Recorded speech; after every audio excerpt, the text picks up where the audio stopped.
हिमाचल सरकार के एक फैसले के बाद रेवड़ी कल्चर ने पूरे देश की चिंता बढ़ा दी है। हिमाचल के मुख्यमंत्री ने कल ऐलान कर दिया कि वो खुद मंत्री, संसदीय सचिव 2 महीने तक अपना वेतन नहीं लेंगे क्योंकि हिमाचल प्रदेश की आर्थिक स्थिति बेहद खराब हो चुकी है। हिमाचल की कांग्रेस सरकार का श्वेत पत्र कहता है कि लोगों की सैलरी देने के लिए उनके पास पैसे नहीं है। सरकार पर सीधा कर्ज 76,000 करोड़ से ज्यादा का है, जबकि सरकार पर कुल देनदारी 92,000 करोड़ की है। यानी कि हिमाचल की आर्थिक सेहत बिगड़ने के बाद सियासत अब बेहद तेज हो गई है। रेवड़ी कल्चर को लेकर के सियासी बयानबाजी भी हो गई है और कोई अगर खटाखट जो कल्चर है, आपको याद होगा राहुल गांधी ने चुनाव के दौरान कहा था कि आपके खाते में महीने के अंत में खटाखट पैसा आ जाएगा। बीजेपी का कहना है कि यही खटाखट की वजह से फटाफट हिमाचल प्रदेश इस स्थिति में आ गया है। तो कांग्रेस का कहना है कि याद कीजिए, खुद आप महाराष्ट्र, मध्य प्रदेश जैसे राज्यों में ऐसे ही रेवड़ियां बांट रहे हैं। हिमाचल प्रदेश में वहां के मुख्यमंत्री ने हिमाचल प्रदेश के आर्थिक दिवालियेपन का इजहार किया है। श्रीमान राहुल गांधी कहा करते थे कि लोगों के खाते में खटाखट पैसे आएंगे। खटाखट पैसे तो नहीं आए, फटाफट जो है दिवाला जरूर पिट गया। जो हमारे देश के पहाड़ी राज्य हैं, उन 9 पहाड़ी राज्यों में सबसे अधिक आर्थिक बदहाली की स्थिति में हिमाचल प्रदेश है। यही दशा कर्नाटक में भी हुई है। फाइनेंशियल क्राइसिस तो एक पहलू है। कितने और राज्य बता सकते हैं जहां के मुख्यमंत्री और मंत्रियों और विधायकों ने निर्णय लिया है कि सैलरी नहीं लेंगे? कोई कॉम्प्रोमाइज करता है क्या? अगर क्राइसिस है, चाहे उसके पीछे पिछली सरकार की भूमिका हो, तो कम से कम उन्होंने बाकी कर्मचारियों का वेतन तो नहीं रोका ना, अपना वेतन रोका, अपने भत्ते रोके। इसके लिए थोड़ी तारीफ तो होनी बनती है। अच्छा इनिशिएटिव मुख्यमंत्री जी ने लिया है एंड लीडिंग बाय एग्जाम्पल। उन्होंने 2 महीने के लिए सभी जो मंत्री है, चेयरमैन्स है और जितने हमारे सीपीएस है, सबके वेतन को 2 महीने के लिए रोका है। पीडीएनए में पोस्ट डिजास्टर रिलीफ फंड जो मिलना चाहिए केंद्र से अभी तक नहीं मिला है। मुख्यमंत्री जी ने उसको विधानसभा में भी उस बात को रखा है। अजय आलोक, आप रेवड़ी अजय आलोक हमारे साथ हैं, सुरेंद्र राजपूत जुड़ेंगे, करण वर्मा भी हैं हमारे साथ। आप बार बार रेवड़ी कल्चर की बात कर रहे हैं, खटाखट की बात कर रहे हैं। खटाखट तो आपने भी महाराष्ट्र में लाड़की बहना, लाड़की भाई, सारी जितनी स्कीम्स थी वो ले आए चुनाव से ठीक पहले। कहीं हिमाचल के बाद महाराष्ट्र का नंबर तो नहीं है? लगता है उनका अजय आलोक से भी हमारा संपर्क कट गया है। करण वर्मा, हर पार्टी कहती है कि रेवड़ी की वजह से नुकसान होता है, लोगों का जो जनता का पैसा है वो बर्बाद होता है, पर हर कोई चुनाव करीब आते ही रेवड़ियां बांटने लगता है। जो हिमाचल की हालत हुई है वो कल किसी और राज्य की भी हो सकती है।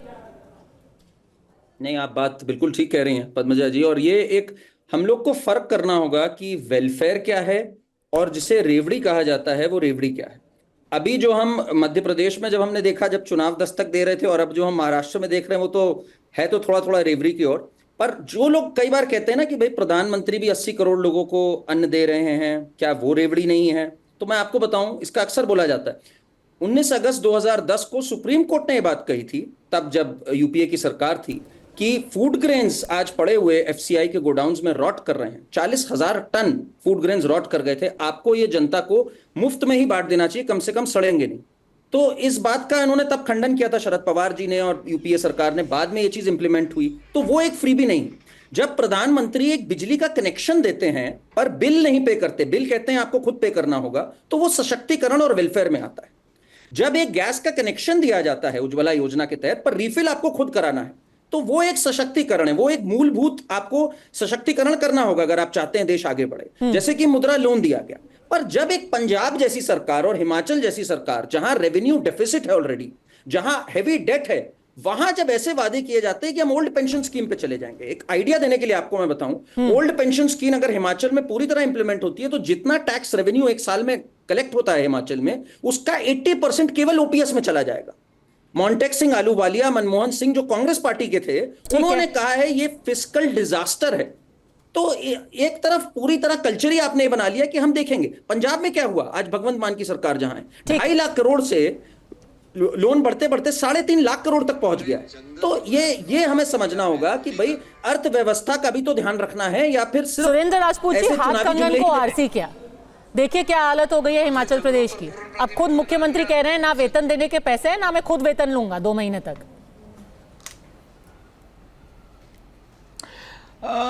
दो चीज़ें बड़ी साफ हैं। एक तो सबसे बड़ी चीज़ है जब आप फ्रीबीज की बात करेंगे, और दूसरी आप डिजास्टर की जो आप बात कर रही हैं। हिमाचल प्रदेश ने पिछले 1 साल में 2 बड़े डिजास्टर झेले, और केंद्र सरकार को जो उनकी मदद करनी चाहिए थी वो केंद्र सरकार से मदद मिली नहीं। आज की डेट में अगर हिमाचल प्रदेश अपने जंगल काट देना खाली, तो वो सरप्लस स्टेट हो जाएगा पैसे से। आज की डेट में हमारा हिमाचल, क्योंकि मैं क्या नाम सहारनपुर का रहने वाला हूँ, हमारा हिमाचल जो है ना वो सिर्फ इसलिए क्या नाम झेल रहा है कि दिल्ली तक को ताज़ा हवा दे रहा है वहाँ के जंगलों से।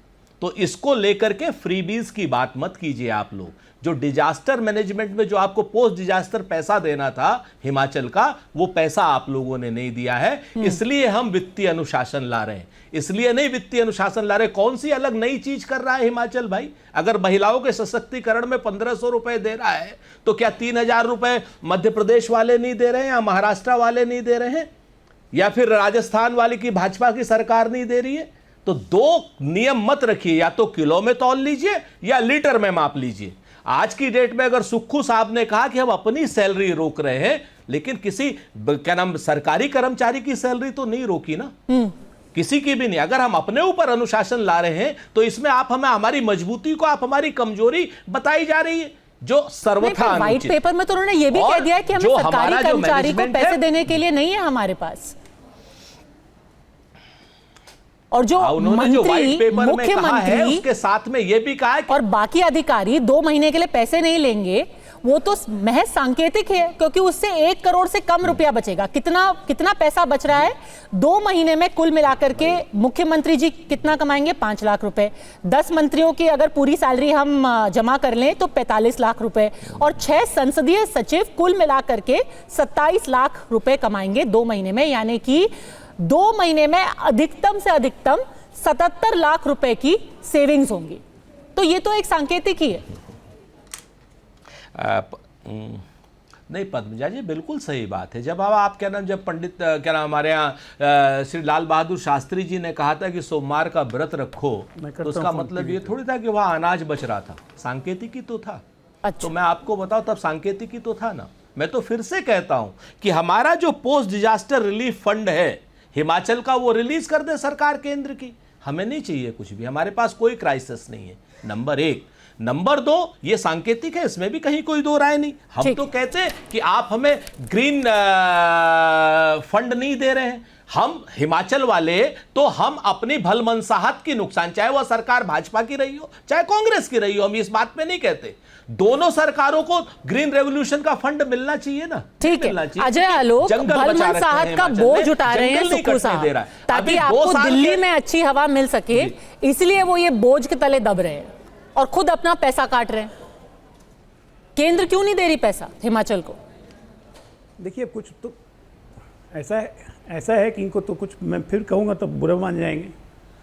जब हिमाचल में बादल फटा था, 2 बार तबाही आई थी, डिजास्टर हुआ था, उस वक्त खुद केंद्र ने पहल करके मदद की थी और सुक्खू साहब ने उसका धन्यवाद भी दिया था। अलग बात है राहुल गांधी और प्रियंका गांधी एक बार झांकने भी नहीं गए डिजास्टर के समय, इसलिए वो बात तो आप कीजिए मत। राज्य का 87,000 करोड़ रुपए का कर्ज है, किसकी जिम्मेदारी है? कर्ज चुकाने के लिए कर्ज आपको लेना पड़ रहा है, इस फिस्कल ईयर में वो कर्ज बढ़ के 1 लाख करोड़ हो जाएगा, किसकी जिम्मेदारी है? आप कहते हैं खाली जंगल काट दे। जंगल काटने और इलीगल माइनिंग्स के कारण ये जो 2 बार डिजास्टर हुए हैं, इकोलॉजी सर्वे ऑफ इंडिया की रिपोर्ट आ चुकी है कि यही जंगल इलीगल माइनिंग और जंगल काटने के कारण हिमाचल में इस तरह के डिजास्टर्स हो रहे हैं। आइए कह रहे हैं टीवी चैनल पर बैठ के हिमाचल जंगल काट देंगे तो हिमाचल सरप्लस हो जाएगा। मतलब क्या सोच है राष्ट्रीय पार्टी का, क्या सोच हो गई एक पर्वतीय राज्य को चलाने में। एक पर्वतीय राज्य पे सबसे ज़्यादा कर्जा चढ़ा हुआ, प्रति व्यक्ति 1,17,000 करोड़ रुपये कर्ज है, और आप कह रहे हैं कि ऊँट के मुंह में जीरा का फोरन दे दिया। मंत्री और मुख्यमंत्री ने 2 महीने की सैलरी छोड़ दी, गजब, खटाखट 2 महीना छोड़ दिया, खटाखट फटाफट बेड़ा गर्क कर दिया हिमाचल का। एक वादे पूरे आप नहीं कर पा रहे हैं। 58,000 करोड़ का बजट है पद्मजा जी, और 42,000 करोड़ रुपए बजट का सिर्फ pension, old pension scheme, salary और ये देने में निकल जाता है। क्या करेगा राज्य? ये वित्तीय मैनेजमेंट है इनका। मतलब एक से एक हरकत कर रहे हैं। आप इनकी सरकार बनने के पहले वहां जो टैक्स देता था आदमी, जो टैक्स पेयर था, उसको 125 यूनिट बिजली फ्री हम दे दी सरकार, भाजपा की सरकार। आज नौबत यह है कि ना, इनका वादा था कि हम 300 यूनिट फ्री देंगे। 300 यूनिट फ्री तो छोड़िए, जो टैक्स दे रहा था उसको 125 यूनिट का कंसेशन मिल रहा था, वो भी बंद कर दी। लगातार झूठे वादे कर करके सत्ता में आना, उसका मिसमैनेजमेंट करना, हिमाचल को बैठा दिया, नीचे में बैठ गया। स्टेट क्या करेगा, स्टेट को नहीं पता है। और कह रहे हैं हमने 2 महीने की ये छोड़ दी, सेंटर ने हमें ये नहीं दिया, सेंटर ने वो नहीं दिया। और हिमाचल अकेला नहीं है। इसके पहले आपको याद होगा कर्नाटका में भी यही तकलीफ सामने आ रही थी। वहां पे भी पहले ये कहा गया कि हम बिजली के दाम बढ़ा देंगे। कर्नाटका में तो बीच में ये कहा गया था कि भाई हम पानी के दाम बढ़ा देंगे, पेट्रोल महंगा हो जाएगा। क्यों? क्योंकि हमारी सारी ये स्कीम्स है, मुफ्त बस सेवा। 15 जी 2 सेकंड और जोड़ दूं, बस 2 सेकंड सुरेंद्र भाई। आज ही हिमाचल में पेट्रोल के दाम और डीजल के दाम बढ़ा दिए गए हैं। सुरेंद्र जी एक बात और कह दूं, डिप्टी सीएम डीके शिव कुमार ने साफ कहा था कि जितने हम घोषणाएं कर चुके हैं वो घोषणा पूरी करने के बाद हमारे पास पैसे नहीं बचेंगे कि हम कर्नाटका में कोई विकास का काम कर सकें। आज से 10 दिन पहले कर्नाटका में भी पानी के दाम बढ़ाए जा चुके हैं, जिस पे विलेजर्स ने प्रोटेस्ट किया तो कांग्रेस के मंत्रियों ने गालियां दी खुले मंच से। ये भी बहुत सारा वायरल हुआ था। जवाब दीजिए। ठीक है सुरेंद्र राजपूत जी, हिमाचल ही नहीं कर्नाटका भी नहीं था। हम सब बिल्कुल, हाँ बिल्कुल, क्योंकि कांग्रेस के राज्य जो है ना वो बिल्कुल वित्तीय संकट में, भारतीय जनता पार्टी के वाले जो राज्य हैं वो तो कैश सरप्लस में है। राजस्थान भी कैश सरप्लस में है, मध्य प्रदेश भी कैश सरप्लस में है। मध्य प्रदेश तो सैलरी देने के लिए केंद्र कर्जा ले रहा है बैंकों से, अपनी सैलरी। मध्य प्रदेश तो हर तीसरे महीने लाडली बहना योजना देने के लिए 30-30 हज़ार करोड़ का कर्ज ले रहा है। वो कहीं कहीं चर्चा नहीं। 3 चीज़ें मैं बताता हूँ। पहली चीज़, जब इन्होंने हमें सत्ता सौंपी थी हिमाचल में, तब कैश सरप्लस था हिमाचल ना। अजय आलोक जी बहुत पढ़ लिख करके आते हैं, जरा पता तो करिएगा कितने हज़ार करोड़ का कर्ज, 80,000 करोड़ से ज़्यादा का कर्ज था।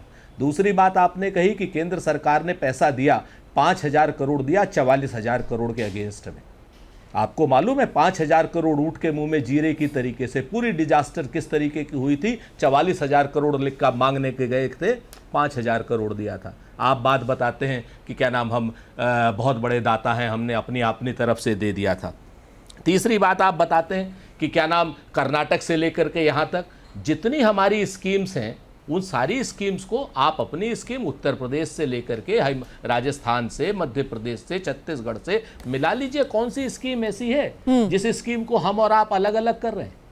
और क्या नाम, अभी रही बात ओपीएस की, तो ओपीएस का जो पहला डिस्पर्समेंट जाएगा ना अजय आलोक जी, फिर आप कहते हैं पढ़ लिख करके डॉक्टर हो भाई, कम से कम उतना तो बोला करो, उतना सोच समझ के बोला करो, बेइज्जती होती है। 2029 में पहला डिस्पर्समेंट जाएगा, ये अभी से नहीं है, 2029 में जाएगा पहला डिस्पर्समेंट ओल्ड पेंशन स्कीम का जो आप बात कर रहे हैं। कि अगर आप किसी दूसरे के लिए अगर आप इस तरीके के अपशब्दों के शब्दावली का इस्तेमाल करेंगे तो सुनने के लिए तैयार रहा कीजिए। बहुत इज्जत करता हूं, इसका मतलब ये नहीं है कि किसी दूसरे को आप अनपढ़ बता दें। 2029 का पहला डिस्पर्समेंट दिया जाएगा। और रही बात महिलाओं का देने के लिए, तो महिलाओं का ऑलरेडी हिमाचल भी दे रहा है, राजस्थान भी दे रहा है, मध्य प्रदेश भी दे रहा है, महाराष्ट्र भी दे रहा है। कौन सी नई चीज है भाई? और रही बात दाम क्या नाम घटाने की, तो उत्तर प्रदेश में बिजली का टैरिफ आपको मालूम है, आपको मालूम है बिजली का टैरिफ उत्तर प्रदेश में सबसे ज्यादा है। अभी फिर बढ़ा रहे हैं 40%। बात करते हैं आप लोग, हमारी सिर्फ बात करेंगे कि क्या नाम कर्नाटक में बढ़ा दिया, बिल्कुल बढ़ेगा। तो आप बताओ, उत्तर प्रदेश में 40% बढ़ा रहे हो बिजली का बिल, तब आपको नहीं समझ में आ रहा। किसान से आपने 175 रुपए पर हॉर्स पावर लेना शुरू कर दिया जो हम फ्री में देते थे, तब नहीं आपको समझ में आ रही थी। आपने डीजल का एक्साइज ड्यूटी 3 रुपए 30 पैसे से 32 रुपए कर दिया, तब आपको समझ नहीं आ रही थी। पेट्रोल का एक्साइज ड्यूटी आपने 10 रुपए से 33 रुपए कर दिया, तब आपको 27 लाख करोड़ की आपने आम जनता से लूट करी, तब आपको नहीं समझ में आ रही। ये लॉजिक समझाइए, कर हर कोई रहा है, चर्चा सिर्फ कांग्रेस के राज्यों की क्यों हो रही है करण वर्मा? महिलाओं नहीं, को ये पैसे दे रहे हैं, सिलेंडर सब्सिडी दे रहे ये हैं। बात आपकी सही है कि मध्य प्रदेश और महाराष्ट्र में भी इधर बीजेपी भी इस राह पर हल्का सा चली है, वो बात जो सच है वो तो सच है। पर एक बात सुनिए जरा पद्मजा जी, जो हमारे मित्र सुरेंद्र जी ने बोला, मैं जरा थोड़ा सा इस पे बता दूं कुछ चीजें। 73,000 करोड़ का कर्ज था हिमाचल पे, बिल्कुल सही है, 73,000 का जब आए 10 महीने के अंदर 10,300 करोड़, एक रिकॉर्ड तोड़ा इन्होंने डेट लेने का। मतलब और इस समय अभी अजय आलोक जी ने बताया 87,000 जनवरी का था, इस समय 94,000 करोड़ पे है इनका डेट। मतलब इतनी तेजी से डेट बढ़ा नहीं। और ओपीएस क्यों प्रॉमिस कर रहे हैं? जब मनमोहन सिंह जी और रघुराम राजन जैसे लोग, मोंटेक सिंह अहलूवालिया कह रहे, उससे तो और बट्टा बैठ जाएगा। मैं कहता हूं 2029 में आएगा, आपकी बात मान ली मैंने। पर तब भी आप ऐसे प्रोमिस क्यों करते हैं जब आपको पता है स्टेट अलाउ नहीं करेगी? ये तो आप धोखा कर रहे हैं ना जनता के साथ। चुनाव में आप ऐसे वादे करें। अच्छा, कर्नाटका में इनकी मस्त चीज देखिएगा, कर्नाटका में ये 500 रुपए दे रहे हैं महंगाई कम करने के लिए, एक 500 रुपए की सब्सिडी दे रहे हैं। और उधर महंगाई जब ये आए तो 3.7% था इन्फ्लेशन, आज 6.2% है। ये जहां जाते हैं महंगाई को ऊपर ले जाते हैं। राजस्थान जब इन्होंने छोड़ा, मैं वहां का आंकड़ा दे रहा हूं, 5.6 था, आज घट करके 4.4% हो गया। तो महंगाई और कांग्रेस का और फ्रीबीज का एक बड़ा गहरा रिश्ता है। मुझे दुख है बीजेपी भी हल्का हल्का इस रास्ते पे जाने लग गई।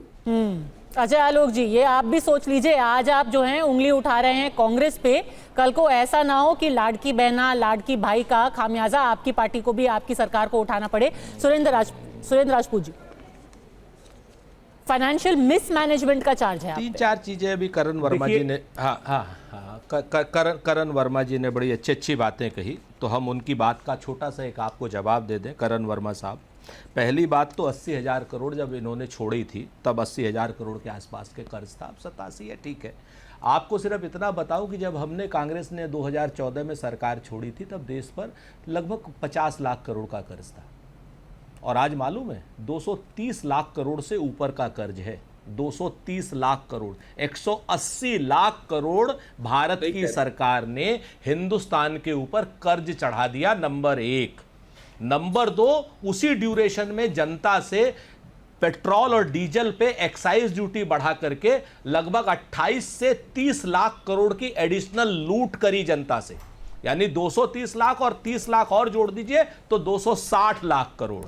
आप इन ये पैसे कहां चले गए जरा बताएंगे? जो देश के ऊपर आप प्रदेश को लेकर के तो हिमाचल को, कर्नाटक को, अभी क्या नाम और कोई छोटा सा राज्य आप हो जाएगा भारतीय जनता पार्टी का, तो आप लोग नहीं कहेंगे, खैर वो अपनी जगह पर है कि कहां पर 2 लाख करोड़ का कर्ज था, आज की डेट में 8 लाख करोड़ का कर्ज है उत्तर प्रदेश के ऊपर।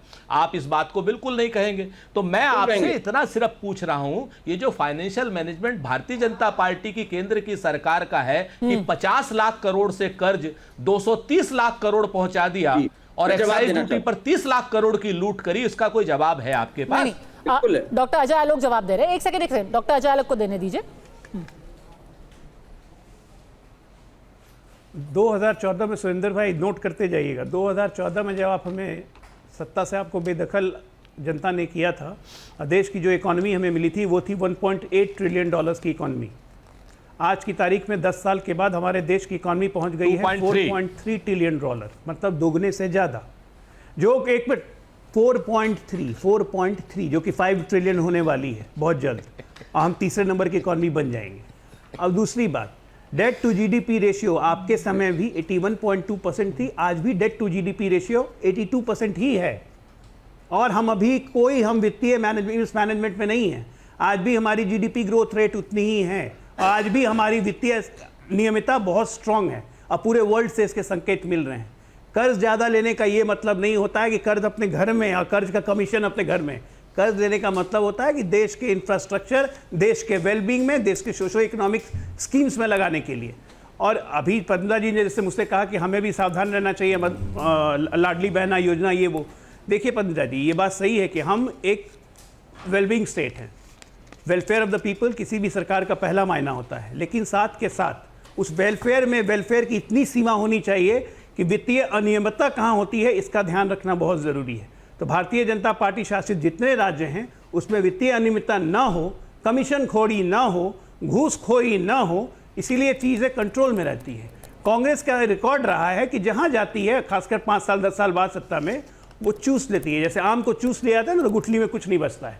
तो ये जहां जब जब इनसे हमने राज्य लिया है, हमें गुठली में लाया, हम फिर आम पका के देते हैं, 5-10 साल बाद इनको मौका मिलता है, ये फिर चूस लेते हैं। दिक्कत ये है, पर इनको वो पैसे की भूख है, सीमा तय वो कौन कभी नहीं करेगा खत्म होने वाली कि है, चाहे कितना कोई देना कांग्रेस हो। चाहिए? अभी देखिए या फिर खड़गे एक जी, ऐसी स्थिति हो जाती है जब आप कहते हैं कि पैसे ही नहीं बचे, तब तो सीमा पार हो चुकी होती है। नहीं तो ये जिम्मेदार सरकार और गैर जिम्मेदार सरकार और गैर जिम्मेदार सरकार में यही अंतर है। ये जनता को अब सोचना चाहिए, जनता देख रही है कि जिम्मेदार सरकार क्या होती है और गैर जिम्मेदार सरकार क्या होती है। ठीक है, बस गैर जिम्मेदार सरकार वो होती है जो यही अपने रह राष्ट्रीय जाती है अध्यक्ष सुरेंद्र को राजपूत जी, 300 करोड़ की जमीन मात्र 1 करोड़ में वित्तीय बैंगलोर में अलॉट कर प्रबंधन दी। कैसा होता है? जिम्मेदारी से आप लोगों को पैसा दे रहे हैं, योजनाओं का उनको बेनिफिट दे रहे हैं, या फिर आप गैर जिम्मेदारी से कर रहे हैं सिर्फ और सिर्फ चुनावी फायदे के लिए? बिल्कुल आपने सही कहा पद्मजा जी, और यही बात मैं आपसे कहना चाहता हूं कि आज की डेट में जिम्मेवार और गैर जिम्मेवार का क्या फर्क होता है, इसका मैं आपको छोटे से 2-3 उदाहरण दे देता हूं। आप एयरपोर्ट बनाते हैं सरकार के पैसे से, 5,000, 10,000, 20,000, 50,000 करोड़ लगा, और उसको एयरपोर्ट को बना करके अपने दोस्त अडानी जी को दे देते हैं। एक को नहीं देते, 6-6 एयरपोर्ट, 8-8 एयरपोर्ट, जो एयरपोर्ट बना दीजिए वो अडानी जी को दे देते हैं। सरकार का पैसा लगता है और एयरपोर्ट अडानी जी को चला जाता है। देश के सारे संसाधनों पर आप 2, 4, 5 या 20-22 उद्योगपतियों का कब्जा करा करके, जिसमें प्रमुख रूप से सिर्फ A1 है, एक ही आदमी है, उसको आप कर देते हैं। तो आज नहीं, कल सारे बंदरगाहों को आप उसी को दे देते हैं जाकर के। और वित्तीय प्रबंधन की मैं बात बताऊं कि हम $140 का क्रूड ऑयल खरीद करके जनता को 70 रुपए में पेट्रोल देते हैं और 55 रुपए में डीजल देते हैं, और ये लोग $17 का क्रूड ऑयल पर बैरल खरीद करके जनता को 100 रुपए का पेट्रोल देते हैं और 90 रुपए से ज्यादा का डीजल देते हैं। ये वित्तीय कुप्रबंधन है आज की डेट में, क्योंकि सरकार वेलफेयर बॉन्ड में कितना कर्जा छोड़ के गए थे? किसी अडानी के लिए नहीं होती। और जो ऑयल बॉन्ड है उसका भी आप एक चीज कर लीजिए कि मात्र 1,80,000 करोड़ के आसपास कितना पैसा छोड़ के, कर्जा छोड़ के गए थे? 1 लाख करोड़ रुपए लूटे हैं एक्साइज ड्यूटी से। मैंने बताया ना आपसे, 1 लाख आपको बताऊं मैं, जो ऑयल बॉन्ड का पैसा था, तो आपने अंतरराष्ट्रीय बाजार से कितना कर्ज भारत पे छोड़ के गए थे, जरा वो भी बताइए ना। वित्तीय मैनेजमेंट मैंने, अरे 50 लाख करोड़ का अपने वित्तीय प्रबंधन का मॉडल कह रहा है कि सबसे बेहतर है, अपने आईने से देख रहा है कि कैसे प्रबंधन किया जा रहा है। आखिरी 1 मिनट, करण वर्मा जान लो, 230 लाख करोड़ कर दिए हो। मैं जवाब दे सकता हूं पद्मजा जी? आखिरी 1 मिनट, करण वर्मा। वित्तीय मैनेजमेंट के देखिए, एक बात अजय आलोक जी ने कही, डेट टू जीडीपी बात करोगे तो सुनोगे नहीं। एक सेकंड मैं बोल सकता हूं पद्मजा जी? पोते आ गए, जब तर्क नहीं है तो बेटे पोते आ गए, ये आपका स्तर दिखाता है। क्या बात है ये? स्तर बात करते हो बेटे पोते, बताया ना कर्ज 50 लाख और जीडीपी का जो रेशियो है, करोड़ रुपए का। पद्मजा जी कैसे एक बात करूं भाई मैं? ठीक है, बोलिए। हाँ, मैं कह रहा था डेट टू जीडीपी रेशियो की जो बात अजय आलोक जी ने कही, वो सबसे बड़ा तर्क है इसके अंदर। और मैं जरा आपका ध्यान लाना चाहूंगा, आज की तारीख में डेट टू जीडीपी रेशियो एक स्टेट के लिए 50% से ऊपर क्रॉस करना एक खतरे की घंटी है। ये सारे फाइनेंशियल सर्विस का मानना है। हिमाचल प्रदेश आज उसमें 40 के दर पे है, अभी भी बचा हुआ है थोड़ा सा। 5th लार्जेस्ट है ये, 5th सबसे बड़ा डेट हिमाचल पे है, डेट टू जीडीपी। आपने जो मध्य प्रदेश और उत्तर प्रदेश का कहा, वो 30 और 31% है। महाराष्ट्र भी बहुत नीचे है। तो अभी इनमें स्कोप है। राजपूत जी ने एक बात कही देश की, भारत में आज 83% डेट टू जीडीपी रेशियो है, अमेरिका में 150% के आसपास है, बाकी जितने डेवलप्ड कंट्रीज हैं 100% से बहुत ऊपर है, उसमें 100% तक भी कोई खतरे की घंटी नहीं है। आईएमएफ और वर्ल्ड बैंक का मानना है, अगर आपको ग्रो करना है to become a big economy, and India has doubled, अगर इकोनॉमी साइज की मैं बात करूं, 2 ट्रिलियन ऐड हुए इधर। तो इसलिए ये हम सिर्फ आंकड़े नहीं देखते हैं, हमें उनको एक कॉन्टेक्स्ट में देखना होगा और समझना होगा। एक रेशियो होता है जो कि सुरेंद्र राजपूत जी बड़े आराम से उसको मिस कर जाते हैं। और अडानी की जहां इन्होंने बात करी, भाई अपने राज्यों में क्यों अडानी को ठेके देते हैं? अभी उस पे नहीं जाते हैं, ये बात की चर्चा हम बहुत बार कर चुके हैं। चुनावी खर्चा तो ठीक है, पर चुनाव के बाद जो वित्तीय हालत किसी भी राज्य की हो जाती है, उसकी चिंता कौन करेगा? यही सबसे बड़ा सवाल आज पूरे देश के सामने है। हिमाचल एक उदाहरण बनकर के सबके सामने खड़ा हुआ है।